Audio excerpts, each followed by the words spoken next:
Well, hey, okay, well, folks, I'm glad to hear that. I'll check with Chris and see what happened while we were off in Neverland here. But yeah, if you did call in for that information, we're not going to be offended if you decide to head on to hang up and go work on something else. But I do want to offer a little short presentation on a couple of related things that might be of interest to folks, and you're more than welcome to stay. And what I do want to talk about just for a very few minutes is I would like to introduce myself and the staff of the interpretations group. We have had some changes, and I think a lot of people, I certainly wasn't when I was a state soil scientist, wasn't really aware of the staff at the center and kind of what they did and how things worked. And so I want to share a little bit of that with you folks, in case you were in the same boat I was. And then I'm going to spend a few minutes. I've put together a little presentation since this whole issue of K&T and everything else has brought the issue of calculations in NASIS to the fore. Maybe not the way we really wanted it to, but life goes on. I thought this would be a good time to maybe to talk a little bit with the group about what calculations are and maybe clarify some things. I think there are some misconceptions out there about what calculations are and what they were designed to do and how you can use them or not, and that sort of thing. And so I call that part "Calculations Are Your Friends," and I think they really are, but there are some things that you need to know. So yeah. Anyway, without further ado, we'll start with just a quick overview of interpretations and who I am and all that good stuff. As Mark said earlier and Chris said, my name is Mike Robotham. I'm the new National Leader for Soil Survey Interpretations. I've been in Lincoln about a month now, a little over a month, started after President's Day. Before this, I was the Assistant Director for Soil Science and Natural Resource Assessments, also known as a State Soil Scientist for what's called the Pacific Islands area. That's basically Hawaii and all points west. And before that, I had a position called the Tropical Technology Specialist, which was one of two kind of jack-of-all-trades positions focused on the tropics. We were going to be the beginnings of the Tropical Institute back in the era of the institutes, for those of you who remember that. That didn't take off. They created us and then zapped the institutes a couple of years later and created the Tech Center. So anyway, that's a long story, and I'd be happy to tell you over your favorite beverage at some point when you're here in Lincoln. I've only been with NRCS about 10 years. Prior to joining the agency, I worked for Cooperative Extension at both Oregon State and University of Hawaii. I have a doctorate in agronomy and soil science from UH, and a master's from Michigan State and a bachelor's from Northwestern in Chicago. I was born and raised in Michigan, but as I say in this, I am from Hawaii pretty much. I've lived there nearly all of the last 20 years, and it's become home. So yeah, it's still mighty cold here in Lincoln. Those Michigan genetics aren't helping. Everybody's laughing at me because I'm wearing 3 sweaters. People are breaking out T-shirts, and I'm down to 1 sweater, but it's what it is. I had the good fortune here, wonderful fortune actually, of inheriting a great staff with a wide range of backgrounds and expertise. Many of these names will be familiar to you folks if you've ever dealt with the center. I don't need to go through everybody, but I'll just quick run through names. I'm not going to talk a lot about it. Janet Bauer is the lady you'll often get on the phone. She's our secretary who at least tries to keep us out of trouble. Bob Bilbos, Doug Dotson, Steve Peasley, Kathy Seibold, Linda Sheffy, Ray Sinclair, Sue Southard, and George Teachman are the technical staff of the Interpretations Division. I assume you're seeing my slides. You can kind of see those are basically more or less what people typically focus on, but there's a huge amount of cross collaboration, and so these are very general categories and not meant to limit anybody to a particular task. Everybody does a little bit of everything. So what do we do anyway in the Interpretations Division? Well, a bunch of good action words there, like you put on a resume or something. We analyze, synthesize, compile, apply, and disseminate soil data in a way that it can be used by clients to guide management decisions. That's basically what in a very long compound sentence what we try to do. We work real close with Chris's group, Technical Soil Services, but we work with everybody. One of the neat things about our division, and this is true of everybody works with everybody in the center works with folks in the states and everything else, but we are one of the groups here at the center that is explicitly charged with responding to client requests, and that includes internal clients like folks like yourselves with NRCS and external clients. And I put the next line in bold for a reason, that we can't know what you need unless you talk to us. And we're here to support you, but we need to know what's on your mind, and what isn't working, and what interpretations would be helpful, and what kinds of things are your clients and your cooperators and both internally and externally the agency looking to do with soils data, and how might we help make that happen. So call or email. We can't. We're not real good at. Our crystal balls are broken up here. I tried to find them in the storage room, and they said they'd stashed them in the basement someplace, and they were lost. So I guess they're behind all the soil samples. But so we need your help in letting us know. And we cover everything from soup to nuts, or albedo to vineyards, or including tanks and tortoises. So that's just a little tidbit on what we do. So any questions about the interpretations group and that kind of stuff before I switch gears yet again? So three-part talk.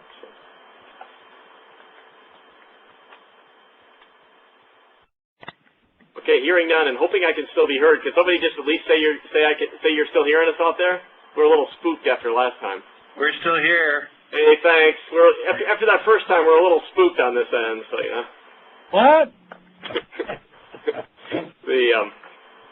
Anyway, what I want to spend the next probably about 15 minutes or so here doing is we'll switch gears, and as I say, this whole national bulletin, this series of national bulletins, and all the stuff Chris was talking about, have brought the whole issue of calculations and NASIS to the fore.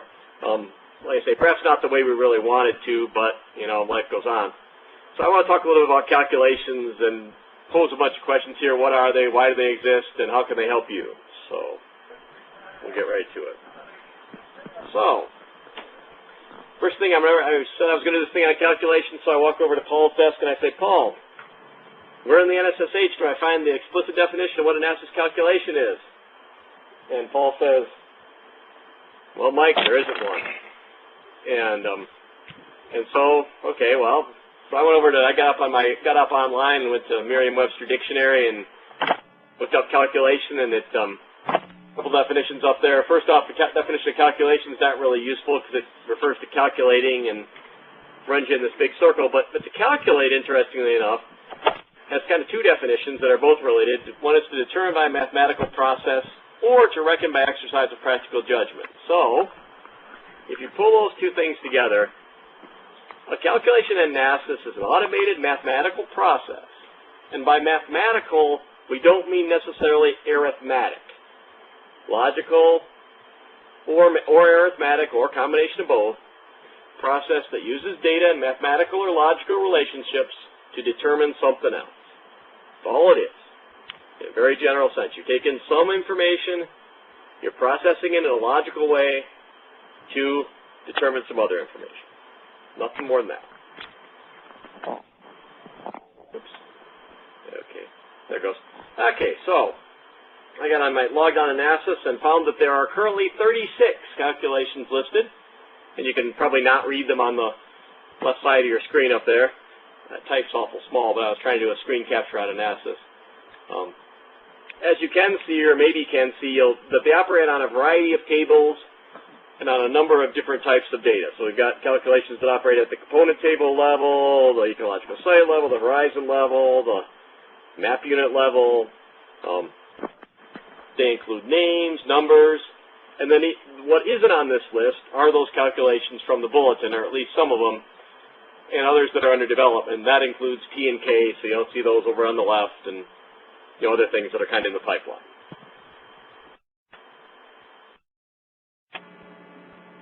Okay, so why did somebody up here at the center go to the trouble, or in the States go to the trouble to develop 36 different calculations? And there's more, and probably closer to 40 when you start counting the other ones. Well, we primarily calculate for two reasons. One is we need to populate commonly used values that we can't measure directly, but can be consistently derived from other data. And we often do this, we often use a calculation to populate this value in the database throughout the database, so we don't have to do it every time we're looking for that number. And you can think of examples that are just common things that, yeah, you could recalculate it every time, but it's just easier to put a column in the database, so you've got it to deal with. The second reason we do calculations is to increase the internal consistency in the database. And that's within horizons, components, and map units, and or across boundaries at multiple scales.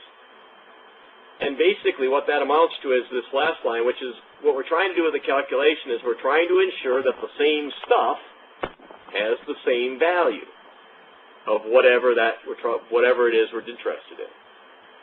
And that sounds fairly straightforward. It gets a little more complicated, unfortunately, as you probably suspect.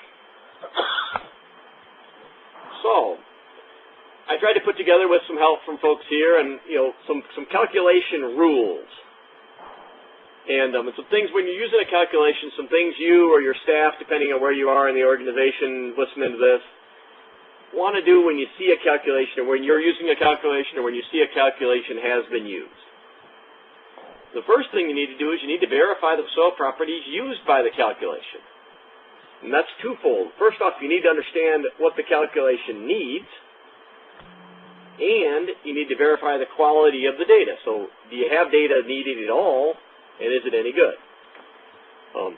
Secondly, you need to follow NSH, the National Soils Handbook guidance about use calculation when you're populating the database. Next, both for initial and for update. You need to keep in mind that all calculations are based on general principles at some level. They are, by definition, a broader thing than site-specific. They're meant to apply across some level of the database, be that a horizon, be that a component, be that a map unit. They are a generalization. That's the point. If the calculator, and as a result, if the calculated result provides a value different value than what you get based on tested knowledge, you can override the calculation. However, and that's in big bold letters, you need to document what is the evidence, so that when the next person 5 years later, after you've transferred, retired, ridden off into the sunset, comes back and says, well, why is that number there? They've got some idea what happened and why. And remember that we have, one of the strengths of the soil survey program is that we have a system of checks and balances and quality assurance, quality control.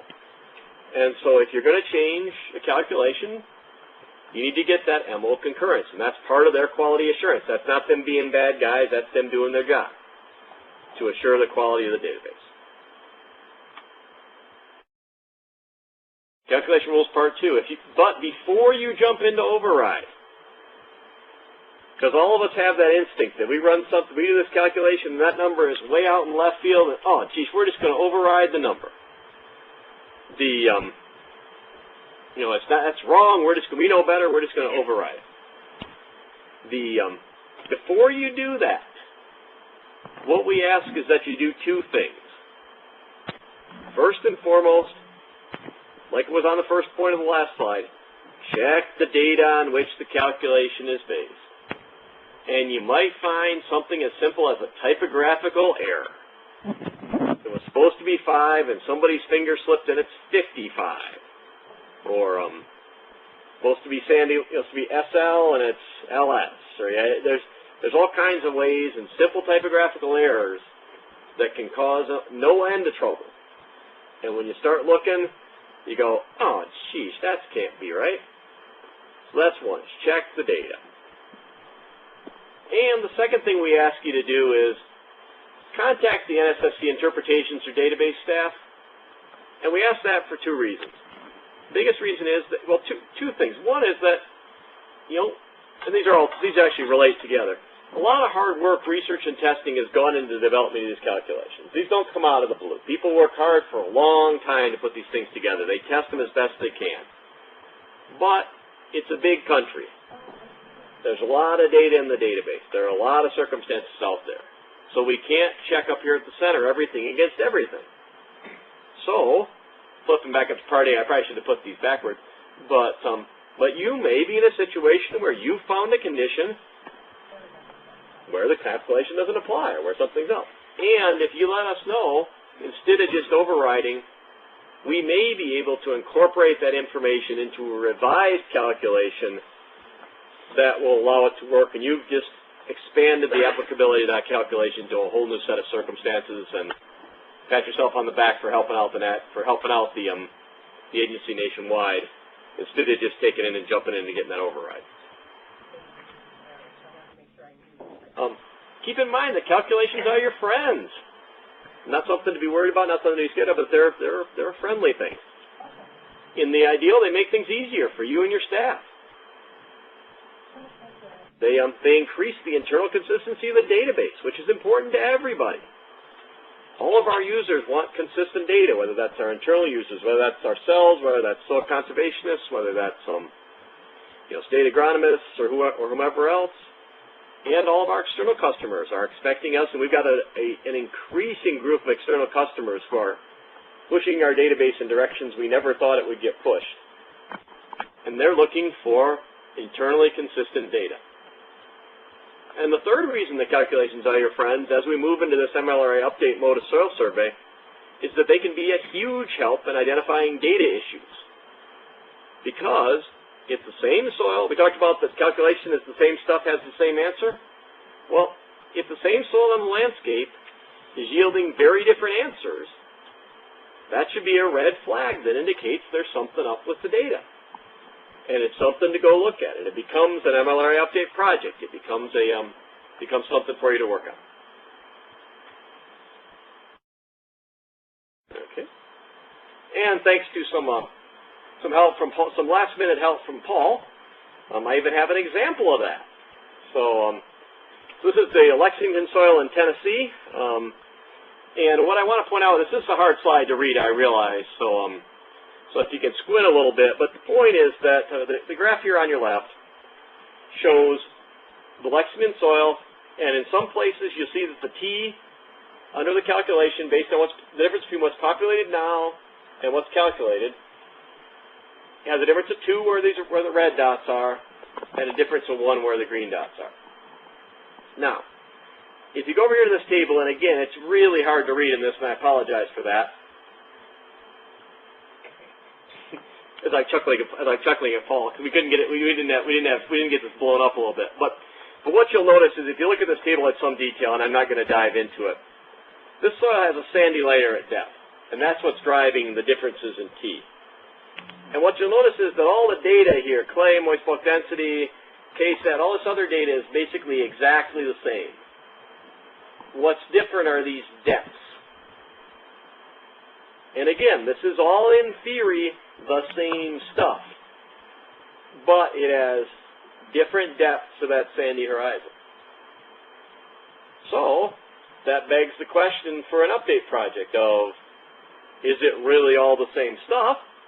In which case, you need to figure out how you can synchronize the depths, or maybe what this is saying is, maybe it's not all the same stuff. And maybe there are some differences that do need to be picked out, and some things need to be separated. So this is the kind of thing, this is just a real brief example, real simplistic example of how a calculation can be used to identify a potential issue for an update project. Now, this isn't all you'd need to establish a need for an update project, but this is the piece that might lead you in a direction that then, and I don't know which MLRA office is, but the MLRA office that's in this neck of the woods could take a closer look at it and say, well, what is the issue here? Look at some OSDs, look at some old field, old notes, look at the other data they have available, and decide how they want to move ahead with an update project.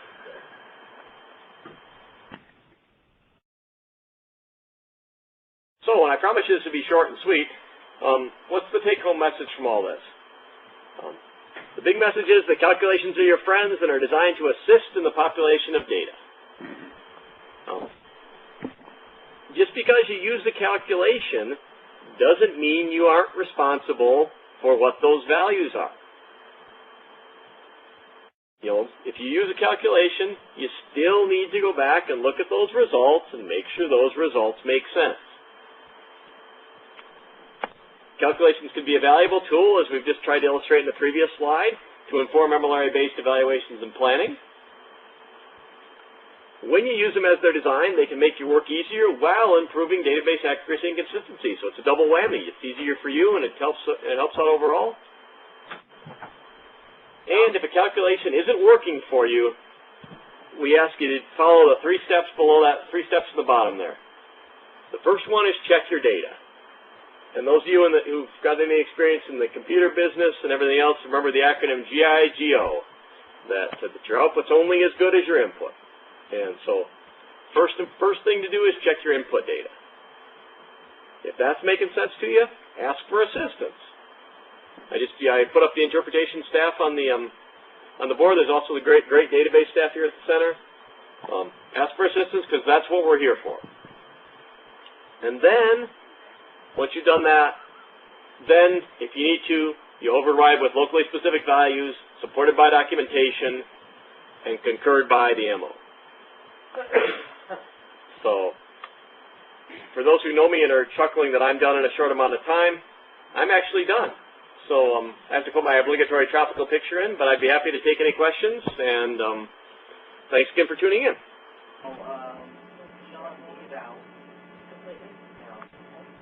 Hey, Mike, this is Wayne Gabriel in Temple, Texas. Yes, sir. How you doing? All right. In your example of Lexington, I looked it up real quick. That's a very deep soil that's formed in loess over sand, and it's the sandy substratum that makes it either a T factor of 2 or 1 because of the depth to that sand. Yes, sir. And I submit that the reason why you're getting results like that, that probably neither of those results is really valid. It's based on the notion that a soil that has sand underneath, say, a silt loam texture like Lexington does, is worse somehow or not as renewable as a soil that's a sand all the way through. If Lexington or if a soil had sand all the way through from top to bottom, it would be rated a T of 5. Yet Lexington, because it has sand below, is rated at 1 or 2, and that the notion, most of the T factor criteria is not based on research that we can find. It's based on some logical notions. And we think that logical notion is incorrect, in the case of sandy substratum. We have several other issues with the criteria that are similar to this. Oh no, and I understand that, Wayne, and we're not. And as Chris, I assume Chris said before, well, we were lost in Never Never Land here at the center. We are more than we're not. We're more than happy to discuss those issues with you. We look forward to discussing those issues with you, and coming to a solution that makes sense for all concerned. The staff here did a great job developing a set of criteria that is consistent and I think works in the vast majority of cases. But there might be some issues in certain places is certainly possible, and I welcome the opportunity, and I know my staff does as well, to discuss these issues further and look at the specifics and and come up with a mutually agreeable solution to how we can address this. How we can address the good points you're bringing up. Thank you. I probably shouldn't do this, but I'm tempted because that very example of the sand with a T of 5 and then lesser T if the sand's underlying something else.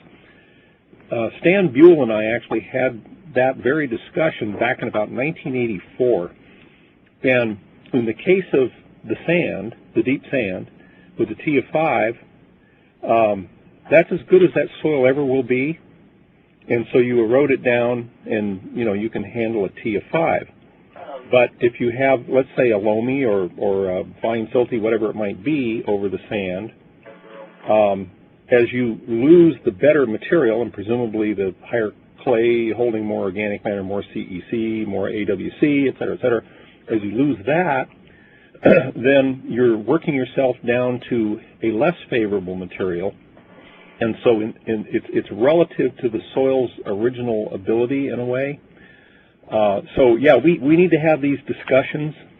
But that was the discussion Buell and I had very briefly a long while back. It's kind of a relative thing in that case. Now, if you go and take a look at yield data for the deep sand versus the yield data for the uneroded fine loamy over sandy whatever, take a look at those. How do they look? Are they the same? My guess is not quite. Are the management inputs the same? You may not. Then the question becomes, how much do we want to penalize this? And I think, Wayne, you were making some good cases the other day on email, so we'll visit more. Okay. And just to clarify, Wayne, I may have misspoke when I talked. That slide was the difference between the calculated and the stored T. And in that case, what it is it's stored as a 5. It would go down to either a 4 or a 3 based on the depth of that sandy substratum. I probably wasn't clear about that, so I just wanted to make sure that was nobody was I had mumbled that one. So and Paul quickly pointed that Paul, who's sitting next to me, quickly pointed that out that I had. Yeah, Mike, this is Chuck Gordon, Montana. Hey, Chuck, how you doing? Pretty good, thank you. Just one quick point of information is, I don't know, some time ago the MO leaders, all 18 of us, sent a letter to Mike Gold and said we very strongly supported calculations. But in there we also said that we unanimously, except under a couple of special cases, in Hawaii was one of them, we did not support overrides. It was just about take a court order from Judge Roberts to get that through. So we frown on overrides. Well, and I think, Mike, you were not on at that point, but we're discussing, at least up here, and I think with Robotham too, that overrides, if well documented, there's good science behind them, then we need to take a hard look at that stuff, but not casually, shall we say, overriding the calculations. Well, that's the point. That's kind of the point I was trying. One of the points I was trying to make in this last little spiel on calculations is that we need to understand that in any calculation, override is the absolute last thing you consider. That there's a whole, it's not the, we don't like this number, so we're going to override it. We want to get people in the habit. We want to make sure that if we go there, all the other avenues are exhausted, and it's the last thing we do. It's not the first option. Well, using your example, Mike, Lexington, you're getting 2 different values for the same series, in close proximity based on how the depth of that sand is populated. That's a case where if the calculations gives us 2 different values, we'll have to override one or the other. In other words, manually assign one or the other just to have consistency, because we can't have a different T factor for the same soil with some slight variation in depth of sand. That well, I understand what you're saying, and it's those kind of situations we're going to have to take a hard look at. The reason I used that as an illustration was that's one that's just crying for an update project, because maybe there's an issue with the data. That where do those depths come from? Do you have OSDs? Do you have descriptions? What do you have that's basing those different depths are based on? And maybe there's no it may very well be an issue that a fairly quick update project would determine that there's a single set of depths that applies throughout that series within reasonable ranges, and the problem quote unquote goes away by doing a better job in our database of representing what's out there on the landscape in a more consistent job. So, and I agree, but we won't be able to do all those updates we need to get this job done before the end of the fiscal year. Yeah, no, fair enough. And there's going to have to be. I mean, there may very well be. And we're working on this, and there may be. Chris talked about an incremental process, and there may be some. We can't. It'd be nice if this would all magically go from A to B. That's pretty unrealistic, I think, and we need to look at. And that's something we need to work with all you folks here in the States. About how we can make this work. That's the bottom line. I mean, we all have the same goal here. I think we all agree on the goal. I think we all agree on the desire for the consistency. I think we all agree on the need for the consistency. And I think we need to keep that in mind, that we're all trying to get the same place. And it's just going to take some elbow grease to get the details figured out. That's all. This is Dina Peterson in South Dakota. Hey, Dina. Hey, getting back to that, there's going to be a time where there's going to be inconsistencies. I'm looking at a philosophy. How do I handle these updates? Because right now, the T's and the K's for my barn soil or my Tatanka soil or whatever are the same, because they're taken over from the SIRs and were looked at erroneously as soil properties, which they are not, but that's the way they were looked at in the past. Push the calculate button right now, they're going to be, may or may not be different in each county subset. Okay, that's fine, they'll get fixed in an update, but I'm just looking at philosophies like, well, is it better to do the harmonizing before I do push that calculate button and try to get down to one Lexington or one Barnes or whatever, or should I wait and fix it after I push the calculate button, so those T's and K's will be up there for a couple of years. I'm just trying to look at it like, well, how do I want to pay? I understand your quandary, and yeah, that's some of the things that we really need to, we need to take a hard look at and get you guys some guidance as to how we want it, as if they're, either, and I don't know how, like Chris said, this is still in a bit of state of flux, and but as soon as we know, as soon as we get some, it's gotten above our pay grade, as it were, at this point, and once we get that end of it sorted out, I'm hoping that the politics is going to recede, and we can get back to dealing with this at a, to dealing with the questions like you're posing on a more scientific level of what is the best way to, that we don't have a lot of, we don't have perfect options out there, but of the options available, which one makes the most sense based on the conditions you're dealing with. And that's going to be to some extent state specific, depending on different people's circumstances. But trying to, but just again, the commitment from our side, on my part and Chris's, I think I speak for Chris and my staff, is to work with you guys, to make this work. We all I keep cling in some way, or hold on to the fact that I don't think anybody disagrees that improving the consistency of the database is not a good goal and is not something we need to do. Hey, Mike, this is Wade Bott in Bismarck. With respect to Dina's question there, I would take and use a lot of the comparison reports in NASIS, and if you see that there's going to be a significant change that you're not necessarily ready to buy into, I would say hold off on calculating that until you do the work on a project, because the one thing I don't want to see is to have us calculate it and change the T-factor, and then go back in and change it back, because that takes away from our credibility as an agency. Understood. And that's kind of where I was going with this issue of we need to look at, there are going to be a fair number of these things we're just going to need to look at on a case-by-case basis. And your point about running reports and seeing where those discrepancies are, and some of them you look at, I know from my experience in Pacific Islands, and we looked at it and went, yeah, shoot, how did that get populated that way? That was, somebody wasn't paying attention when they populated it in the first place. Other ones, we went back and worked with the calculation, and so it's and it's good. And as I say, certain states, it seems to have certain states the calculations fit very well, and people have been very pleased with the results. Other states, there have been some, that there are these issues that are cropping up. We're just going to have to, deal with it as it comes, and address it in as consistent a manner as we can, based on the guidance we get from the way high up on the food chain.